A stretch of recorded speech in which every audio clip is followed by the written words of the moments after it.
আছিল চহকী ঘৰৰ যুৱতী। ষড়যন্ত্ৰৰ বলি হৈ হেৰুৱালে নিজৰ ঘৰ মাটি। এতিয়া বাৰাণ্ডাতে কটাইছে দিন ৰাতি।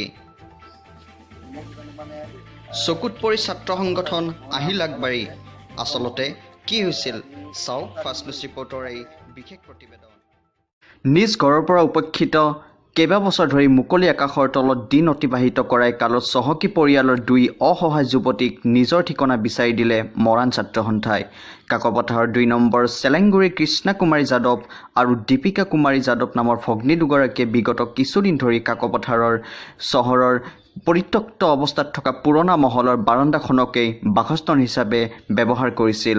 দুগৰাকী গাভৰুৱে এইদৰে মুকলিকৈ থকা বিষয়টো কাকপথাৰ আঞ্চলিক মৰাণ ছাত্ৰ সন্থাৰ কৰ্মীৰ দৃষ্টিগোচৰ হোৱাত দুই ভগ্নীৰ পৰা তেনেকৈ বাস কৰাৰ বিষয়ে জানিব বিচৰাত নিজৰ ভাতৃৰ হাৰাশাস্তি আৰু অত্যাচাৰৰ বাবে এইদৰে থাকিবলগীয়া হোৱা বুলি জানিবলৈ দিয়ে।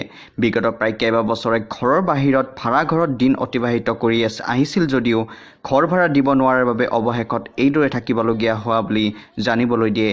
মুন্না প্ৰসাদ নামৰ ব্যক্তিগৰাকীয়ে দুই ভগ্নীক মাৰপিট কৰি ঘৰৰ পৰা উলিয়াই দিয়াৰ লগতে তেওঁলোকৰ পৈতৃক সম্পত্তি হিচাপে থকা ঘৰটোৰ মাটিখিনিৰ এটা অংশ বিক্ৰী কৰি দিয়া বুলি উল্লেখ কৰে। মৰাণ ছাত্ৰ সন্থাৰ কৰ্মীসকলে ভাতৃ মুন্না প্ৰসাদ যাদৱৰ লগতে দুই ভগ্নীক একলগ কৰাই আজিৰে পৰা নিজ গৃহত থকাৰ ব্যৱস্থা কৰি দিয়ে। লগতে ভৱিষ্যতে এনেধৰণৰ কাৰ্য যাতে সংঘটিত নকৰে তাৰ বাবে মুন্না প্ৰসাদ যাদৱৰ পৰা লিখিত প্ৰতিশ্ৰুতি লয়। ৪ দিনে মুকলি আকাশৰ তলত থকা দুই যুৱতীক মৰাণ ছাত্ৰ সন্থাই এনেদৰে মানৱীয় দৃষ্টিভংগীৰে নিজ ঠিকনা বিচাৰি দিয়া কাৰ্যক শলাগিছে।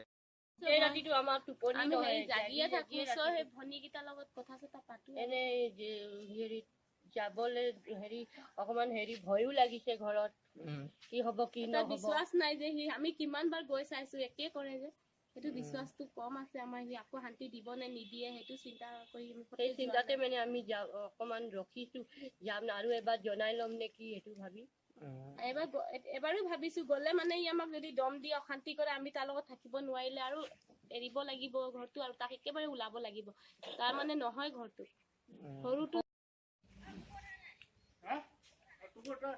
আপুনি নিজে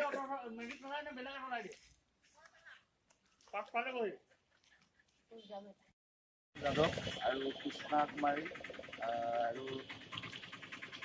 ভনীয়েক দুজনী আছিলে আৰু এই ভনীয়েক দুজনীক মানে কাকপথাৰ যিটো পুৰণা মহল আছিলে উক্ত মহলটোত আজি এসপ্তাহ দিন ধৰি তাতে বাৰাণ্ডাতে এখন কাপোৰ মেৰিয়াই বসবাস কৰি আছিলে আৰু উক্ত হেৰিটো আমাৰ পৰিলক্ষিত হোৱাৰ কাৰণে আমি সোধ-পোছ কৰিলোঁ ছোৱালীকেইজনী। সোধ-পোছ কৰাৰ পাছত আমি যিখিনি গম পালোঁ আচলতে ককায়েক মুন্নাই ছোৱালীজনীক খেদি পঠাই দিছোঁ ঘৰৰ পৰা। গতিকে আমি আজি দুই পক্ষৰ মাজত আমি মিলা মিছা কৰাই দিছোঁ। লগতে আমি ককায়েকক এখন চুক্তিপত্ৰ আমি হেৰি কৰিছোঁ ভনীয়েকজনীক সুৰক্ষিত কৰি ৰাখিবৰ কাৰণে। আৰু আজি